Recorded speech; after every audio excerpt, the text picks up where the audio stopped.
Muy buenas tardes, buenas noches, buenos días para algunos de ustedes. Bienvenidos al análisis semanal de los domingos de hoy, 31 de enero del 2016. Primero que nada vamos a ver lo que sucedió la semana pasada. La semana pasada tuvimos una gran sorpresa por parte del Banco de Japón que le dio un arranque al mercado y una especie de chequeo de realidad, ¿ya? En el sentido que el yen estaba apreciándose y como yo les había dicho era algo que no tenía ni pies ni cabezas, siendo que la economía de Japón estaba pésima.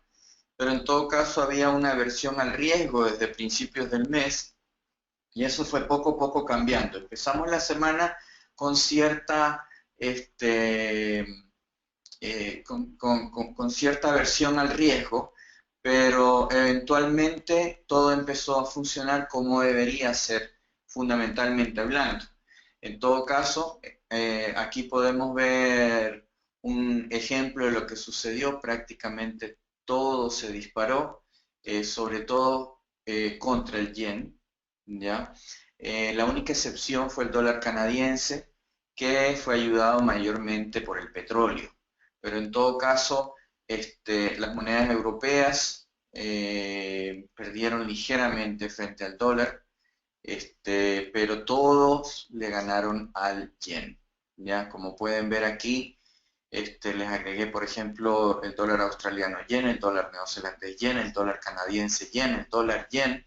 Todas ganaron casi o por encima de 200 pips durante la semana.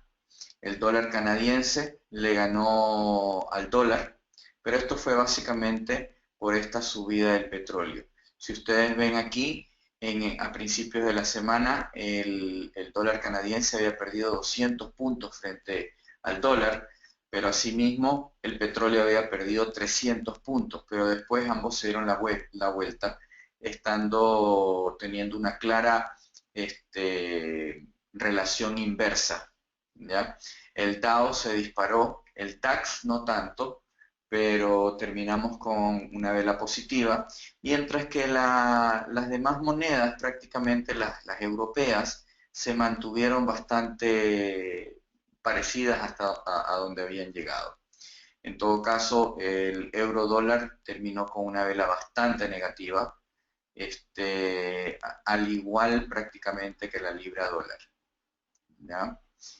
En fin, la semana pasada empezamos a ver risk off nuevamente hasta finales de la semana, que el mercado nuevamente empezó con el risk on. Esta semana tenemos muchas noticias claves, como las decisiones de tipos de intereses de Australia y del Reino Unido, los datos de empleo de Nueva Zelanda, Canadá, Estados Unidos, incluyendo el tan esperado non-farm payroll, o sea, nóminas no agrícolas. La semana pasada la Reserva Federal de Estados Unidos reconoció al final de su reunión de 2 días que la economía de Estados Unidos perdió un poco de impulso en el último mes del 2015, a pesar del crecimiento continuo en el mercado laboral. La Fed no cambió sus planes de seguir subiendo las tasas en el 2016, pero bajaron las expectativas de un alza para las tasas en el mes de marzo. La caída de los precios del petróleo y la debilidad de los mercados globales serán seguidas de cerca por la Fed. Muchos economistas creen que no es realista esperar 4 subidas de intereses por parte de la Fed en el 2016. Yo creo que más bien sí es, pero en todo caso, ¿qué puedo saber yo, no? Bueno, en resumen, la semana pasada seguimos con incertidumbre al principio y sin un rumbo claro. Una vez que el Banco de Japón bajó sus intereses a negativo, el mercado reaccionó y entró en lógica. ¿En qué sentido? En que el mercado tiene que estar con una misma mentalidad. Y en este caso eso le dio el shock suficiente para entrar en una misma mentalidad. Vamos a ver si esta semana seguimos viendo más de lo mismo. Recomiendo ver todos los pares con yenes, porque la debilidad del yen debería seguir. Esta semana tenemos el NFP, por lo cual puede ser que los mercados se paralicen a partir del jueves y viernes, hasta que sea las nóminas no agrícolas. Aquí tenemos las nóminas, las noticias de la semana. Ya tenemos bastantes noticias. En todo caso, ahí están los calendarios. ¿Ya? Las principales noticias que pueden afectar nuestro trading son 12, según mi criterio. Obviamente pueden haber otras que afecten, pero en todo caso, según mi criterio, estas 12 son las principales que hay que ver. La primera de todas es el lunes a la 1:45 de la madrugada, que es el PMI manufacturero de China, hecho por una entidad independiente que se llama Caixin. Ya este indicador independiente de la economía china causó preocupaciones en los últimos meses, ya que refleja contracción, incluso después de levantarse de los mínimos. Se espera 48,1 a 48,2. Luego tenemos el lunes a las 15 horas GMT el PMI manufacturero ISM de Estados Unidos. El PMI manufacturero continuó su contracción en diciembre después de una lectura decepcionante de 48,6 en el mes anterior. Esta fue la lectura más baja desde julio del 2009, con descensos en todos los ámbitos. El índice de nuevas órdenes aumentó un 0,3 puntos, alcanzando 49,2. El índice de producción registró un 49,8 de 49,2, y eso no debería ser por ciento. Hay una equivocación ahí, mía, disculpen, en noviembre. Y el índice de empleo se redujo 3,2 puntos a 48,2. Se espera que el PMI manufacturero se mantenga en 48,6 esta vez. Luego tenemos el martes a las 3:30 de la madrugada, horario GMT, la decisión de las tasas de Australia. El Banco de la Reserva de Australia mantuvo las tasas de efectivo oficiales en el 2% en su reunión de diciembre. Glenn Stevens, el presidente de la Reserva australiana, notó una cierta mejora en las condiciones económicas, pero dijo que las perspectivas podrían requerir una mayor flexibilización monetaria. Stevens dijo que está dispuesto a recortar las tasas si los datos económicos empeoraban. Sin embargo, las cifras recientes de inflación han superado las expectativas, así que lo más probable es que no haya un recorte de tasas. Luego tenemos los datos de empleo de Nueva Zelanda, el martes a las 21:44 de la noche. El mercado de trabajo de Nueva Zelanda se contrajo inesperadamente por primera vez en 3 años en el tercer trimestre, debido principalmente a una disminución de trabajadores a tiempo parcial. El empleo cayó un 0,4% tras haber subido un 0,3% en el trimestre anterior. Los economistas esperaban que el empleo crezca un 0,4% en el tercer trimestre. Por otra parte, la tasa de desempleo aumentó a 6% desde 5,9% en el segundo trimestre.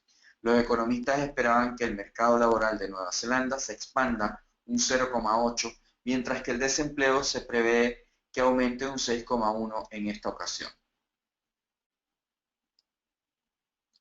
Luego tenemos las nóminas no agrícolas ADP. ADP es una entidad privada que contratan las empresas para que les haga el payroll, o sea, las remuneraciones. El sector privado de empleo se expandió por 257.000 empleos en diciembre, según el informe ADP. La lectura mostró fuerza en la economía y siguió a una ganancia de 211.000 en el mes anterior. La fortaleza del mercado laboral sugiere que las condiciones de la economía de Estados Unidos siguen siendo sólidas y pueden provocar que la Reserva Federal eleve las tasas de intereses de nuevo en marzo. Se espera que el sector privado de Estados Unidos haya producido 191.000 empleos no agrícolas privados en enero. Luego tenemos el PMI no manufacturero, ISM, el miércoles a las 15 horas. El sector de servicios de Estados Unidos se expandió menos de lo esperado en diciembre, con el ritmo de crecimiento más lento en casi 2 años. El índice disminuyó a 55,3 desde 55,9 en noviembre. El índice de nuevos pedidos registró 58,2, subiendo 0,7 puntos. El índice de empleo aumentó 0,7 puntos a 55,7, mientras que el índice de precios disminuyó 0,6 puntos a partir de noviembre. Sin embargo, la mayoría de los comentarios de los encuestados sigue siendo positivo sobre las condiciones de negocios y de la economía en general, con respecto a lo no manufacturero. Se espera que la actividad del sector de servicios de Estados Unidos sea de 55,2. Les recuerdo que todas estas cifras, cuando por encima de 50 muestran crecimiento, por debajo de 50 muestran desaceleración o decrecimiento. Luego tenemos el jueves a las 12, hora GMT, la decisión de intereses de Reino Unido. El Banco de Inglaterra mantuvo las tasas de interés en enero en medio de la volatilidad en los mercados globales y una caída continua de los precios del petróleo que frenan aún más la inflación. Solo Ian McFerty votó a favor de un aumento de 0,75%. Los miembros del MPC, que es el Comité de Política Monetaria, creen que el panorama se mantuvo sin cambios a partir de las previsiones económicas anteriores en noviembre. Por otra parte, el Comité de Política Monetaria de Gran Bretaña destacó que la caída del 40% del precio del petróleo afectaría gravemente el aumento de la inflación. Luego, a la misma hora, habla Mark Carney, el gobernador del Banco de Inglaterra, y él va a hablar sobre la inflación. Carney dijo en un discurso en Londres que el Banco de Inglaterra no debería comenzar a subir las tasas de interés en los próximos meses, indicando la débil condición de la economía mundial, y el crecimiento se desaceleró en el Reino Unido, al igual que en Estados Unidos. También dijo que el MPC observa los signos de la renovada desaceleración de las presiones inflacionarias antes de ofrecer una nueva ronda de flexibilización monetaria. En todo caso, lo que está sucediendo en Inglaterra y en Estados Unidos es que sus economías internas y su consumo interno están buenos, ya sobre todo en Estados Unidos, donde el 70% o un poquito más del 70% de la economía se basa en el consumo interno. Sin embargo, con la desaceleración mundial, ciertos sectores, por ejemplo, el manufacturero, han bajado. O sea, el dólar se ha valorado y eso ha hecho que bajen las exportaciones y el sector manufacturero es el que más es afectado en este caso. Bueno, las últimas 4 noticias de la semana que pueden tener alguna afectar nuestro trading técnico son las peticiones de desempleo de Estados Unidos el jueves a las 3:30 horario GMT. La semana pasada tuvimos una sorpresa negativa, llegando a un máximo de 6 meses de 294.000 solicitudes de desempleo, contra 278.000 que se esperaban, lo que reafirma la fortaleza laboral estadounidense. La semana antepasada tuvimos la sorpresa y la semana pasada nuevamente bajamos a 278.000. Los economistas pronostican una caída de 282.000 en esta semana, y se espera que el número de nuevas solicitudes sea de 286.000 esta semana. Luego tenemos los datos de empleo canadienses el día viernes. El mercado laboral canadiense se expandió inesperadamente en diciembre, añadiendo 22.800 puestos de trabajo en medio de un gran aumento en el trabajo de tiempo parcial. Tiempo parcial es la gente que no tiene un horario completo de 8 o 9 horas diarias o 40 horas a la semana, sino que trabajan 2, 3 horas, qué sé yo. El número de empleos a tiempo completo disminuyó en diciembre por 6.400 puestos, mientras que la economía agregó 29.200 puestos de trabajo a tiempo parcial. Mientras tanto, la tasa de desempleo se mantuvo sin cambios en el 7,1%. El panorama general es menos atractivo, indicando que la contracción en el sector privado es débil. La tasa de crecimiento de empleo en el 2015 fue ligeramente más fuerte que en el 2014 y 2013, donde el número total de puestos de trabajo se expandió apenas un 0,7% cada uno de estos años. Luego tenemos las esperadas nóminas no agrícolas de Estados Unidos del NFP, viernes a las 3:30.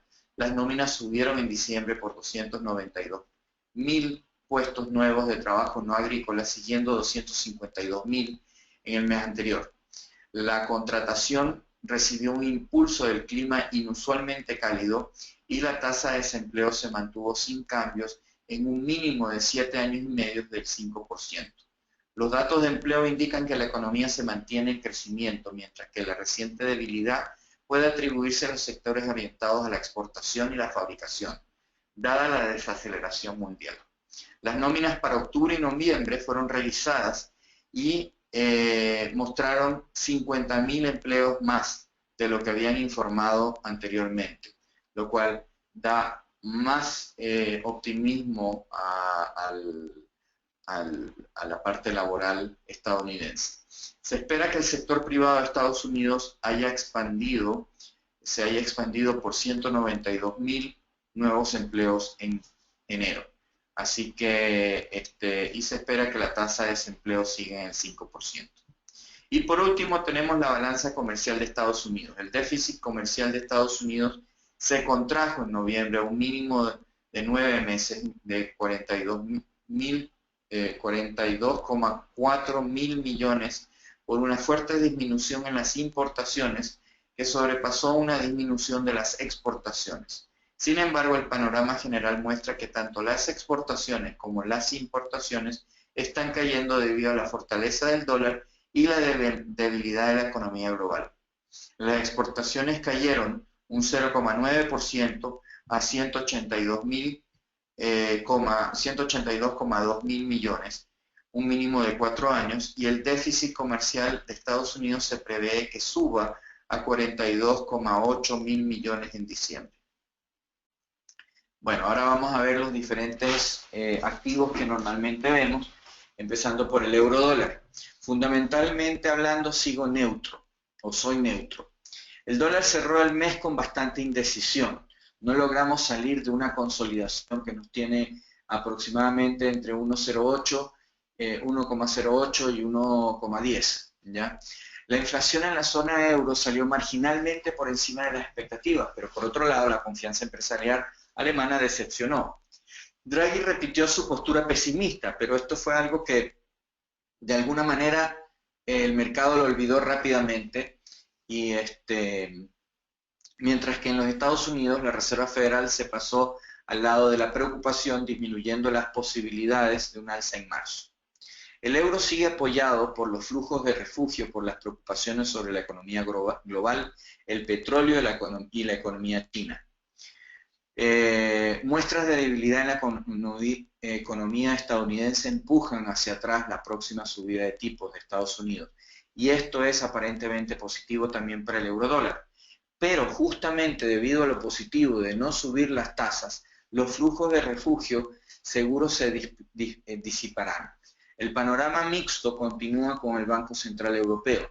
No sabemos si Draghi hará una mayor flexibilización o simplemente está gritando que viene el lobo y al final no viene el lobo. En definitiva, podríamos ver otra semana de indecisión por parte del euro, así que por eso estoy neutro. Ahora, técnicamente hablando, soy bajista una vez que rompamos 1,08. Tenemos dos velas semanales seguidas, ya, muy bajistas, y hemos estado 2 semanas a punto de romper. Si es que logramos romper, el siguiente nivel que estaríamos viendo sería 1,05, ¿ya? Libra dólar. La libra dólar mostró algunos movimientos fuertes durante la semana, pero cerró la semana sin mayores cambios en 1,4240. Y los aspectos más destacados de esta semana son los informes PMI. Como ya se esperaba, la Reserva Federal optó por no subir las tasas y se mostró cauteloso en su discurso. Los números estadounidenses no impresionaron la semana pasada, mientras que en el Reino Unido el PIB preliminar registró ganancias de 0,50, tal como se esperaba. La Fed sonó pesimista en las declaraciones de enero, pero los mercados están buscando pistas sobre un alza en marzo, por lo que estos datos positivos de Estados Unidos podrían reforzar al dólar frente a la libra. Los niveles de inflación siguen siendo débiles en el Reino Unido y un informe de inflación pesimista del Banco de Inglaterra podría debilitar nuevamente a la libra. Acuérdense que tenemos un informe el día jueves, la decisión de intereses, que hay prácticamente cero posibilidades de que suban los intereses, pero el discurso va a ser lo que el mercado va a estar esperando ver. Técnicamente soy neutro, aunque tengo un bias cortoplacista alcista. ¿En qué sentido? En que tenemos 2 semanas con velas, la semana pasada algo alcista, pero con indecisión, y esta semana con fuerte indecisión. Así que lo más probable es que subamos un poquito, probablemente a niveles de 1.45, para luego volver a bajar. O si rompemos el mínimo de la semana pasada, entonces vamos a estar abriendo el camino para 1.40. Dólar yen. Fundamentalmente soy alcista. El dólar estadounidense está aplastando al yen, ya que el dólar yen subió 260 puntos la semana pasada y el par cerró en 1.2114, marcando un máximo de 6 semanas. La próxima semana tiene 8 eventos.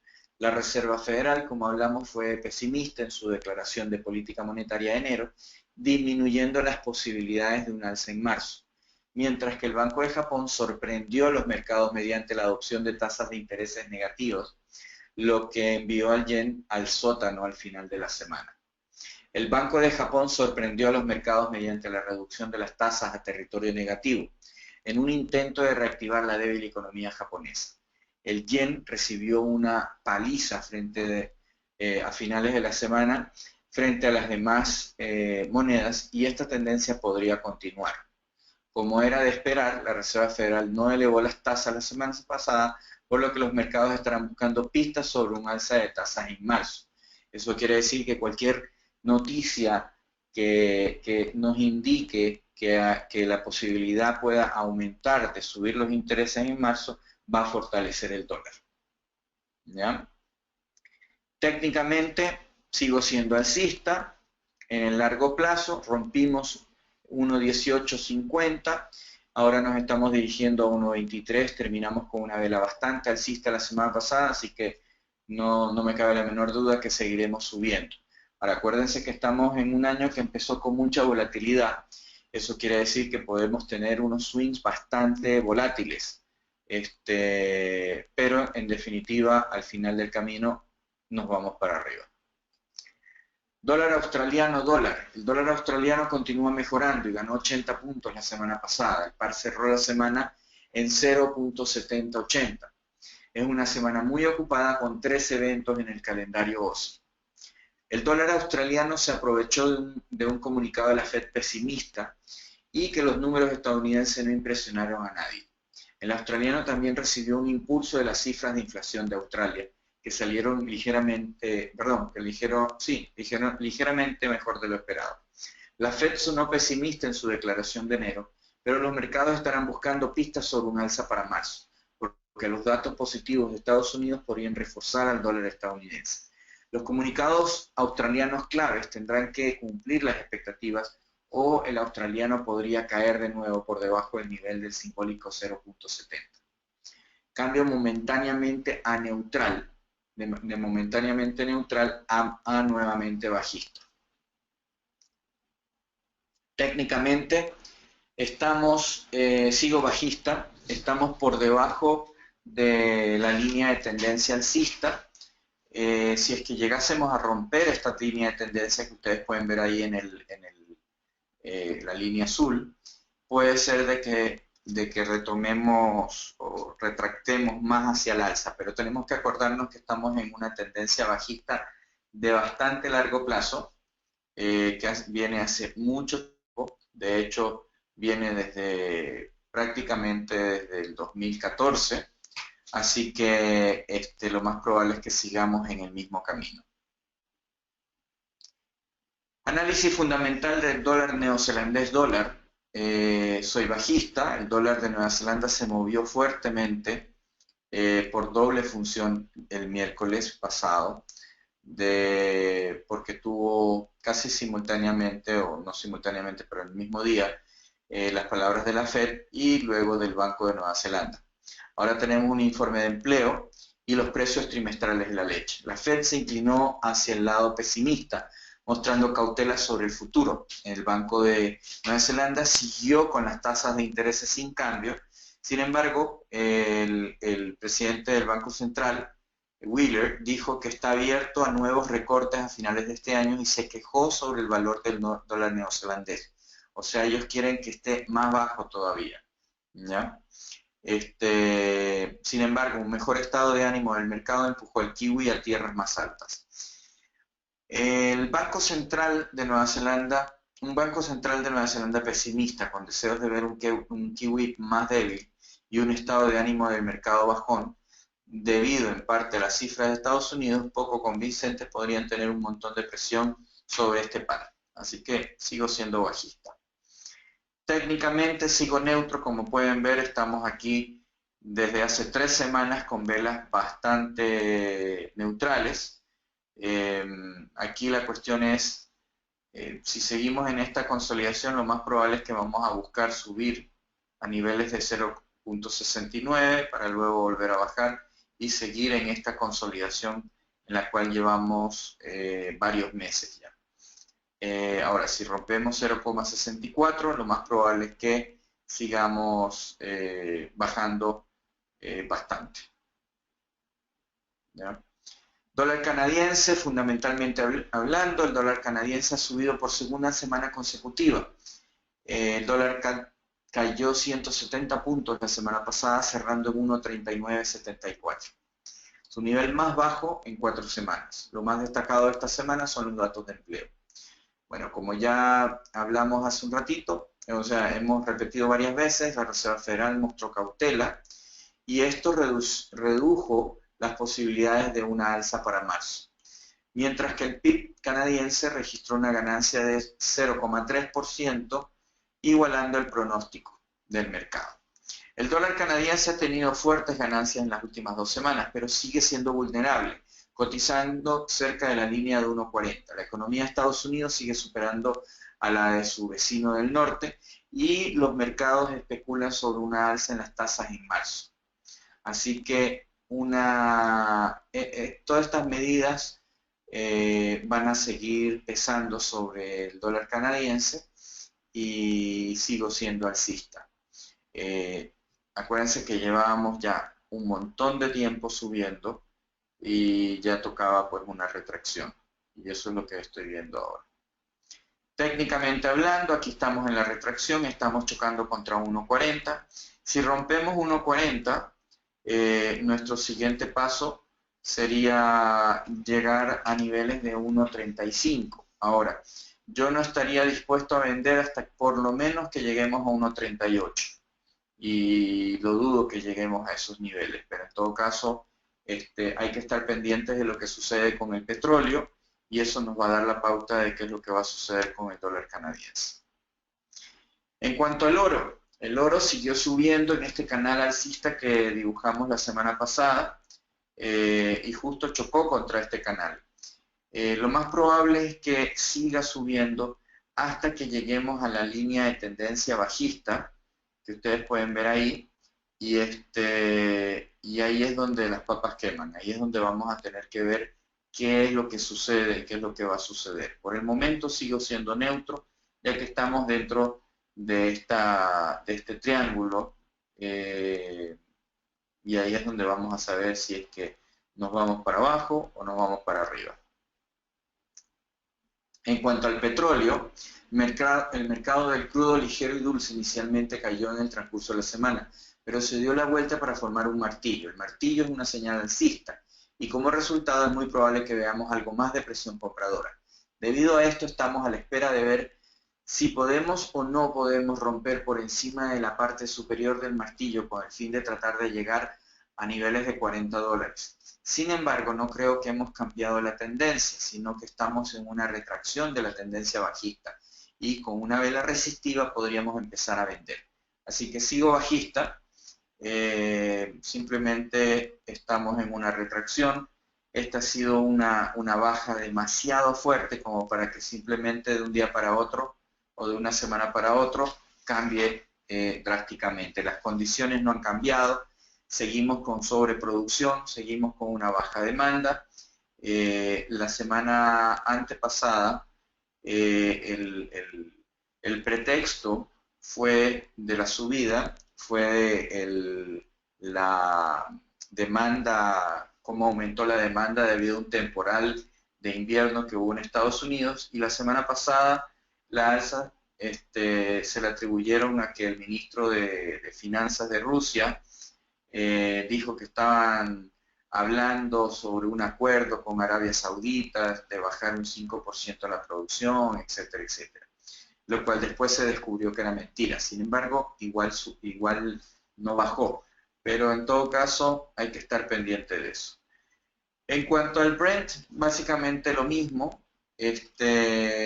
Seguimos en una tendencia bajista, sin embargo estamos en una retracción.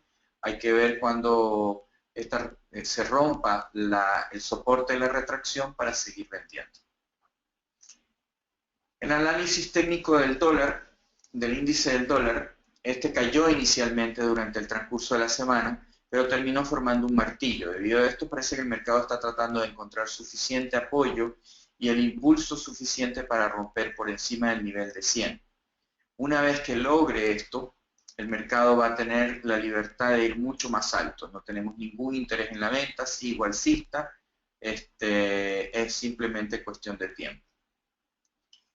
En cuanto al análisis técnico de los índices, tal como vengo haciendo ya hace tiempo, voy a hacer un solo análisis para los índices que siempre vemos, ya que todos están prácticamente en la misma situación. Tal como pronosticamos la semana pasada, los mercados siguieron subiendo, en el caso de la mayoría de estos. En el caso de los mercados americanos terminamos con velas muy alcistas y terminamos justo en el rango más alto, cerrando las velas. Así que lo más seguro es que sigamos subiendo. En el caso de las europeas, terminamos con velas con un poco de indecisión. Sin embargo, soy alcista en todas las bursátiles. Ojo, que probablemente seguiremos con una volatilidad muy alta y swings extremos. Y por esta razón tenemos que ver cómo nos posicionamos, porque pueden haber fuertes movimientos, fuertes retracciones que nos pueden sacar del mercado. Sigo insistiendo que las condiciones de Estados Unidos siguen siendo muy buenas, por lo que no existe una razón real para estas caídas, sobre todo porque el consumo interno sigue muy bueno y se muestra con fuerza. Espero que hayan comprado al romper los máximos de la semana pasada, ya que si lo hicieron, ganaron muy buena plata. Y aquí, como pueden ver, terminamos justo en el rango, en el Dow, terminamos en la parte superior de la vela semanal. Chocamos aquí contra este soporte y terminamos yéndonos para arriba. Lo mismo sucedió en el SP500. Ahora la próxima meta es 2000, mientras que aquí estaríamos hablando de 17.000 como próxima, o 16.900 realmente como próxima meta en el Dow. El DAX no tuvo una vela tan positiva, es una vela en cierto modo indecisa, aunque tiene una estela más larga en la parte de abajo, lo cual la hace ligeramente positiva. Aquí yo estaría esperando que lleguemos a 10.200 y una vez que rompamos 10.200, ahí ya el resto es historia, que vamos a seguir subiendo. En cuanto al Nikkei, básicamente es una copia de lo que vemos en el yen. Seguimos subiendo, ya estamos por encima de 17.000. Llegamos a 17.500. Ahora la próxima parada es hacia 20.000. Estamos claramente en una tendencia alcista estamos respetando esta tendencia de una manera muy eficaz. Por último, aquí tenemos los pares de mayor movimiento. Como pueden ver, la volatilidad está fuerte. Tenemos, si aquí tenemos 1, 2, 3, 4, 5, 6, 7 pares por encima de 200 pips diarios, lo cual es bastante. Y el resto está prácticamente todos por encima de 100, excepto el euro libra. Así que la volatilidad está fuerte, esto nos da buenas posibilidades de ganancia, pero asimismo tengan mucho cuidado porque esto también nos puede servir en contra. Bueno, les doy las gracias por asistir a nuestro análisis semanal. Somos los mejores en América Latina y Sudamérica, y no lo decimos nosotros, lo dice World Finance, lo dice International Finance Magazine. Así que los esperamos el próximo domingo y los invitamos a abrir una cuenta demo en continentalfx.com. También los invitamos a inscribirse con una cuenta real en nuestra red social de ContiFX Social, donde pueden seguir a más de 1000 traders exitosos que operan los mercados con nosotros, y ustedes pueden, mientras aprenden, pueden ir copiándolos. Así que eso sería todo por hoy. Espero que tengan una excelente semana. Cualquier cosa me escriben, me llaman, me visitan en la oficina. Cuídense mucho, un abrazo y hasta el próximo domingo. Chao, chao.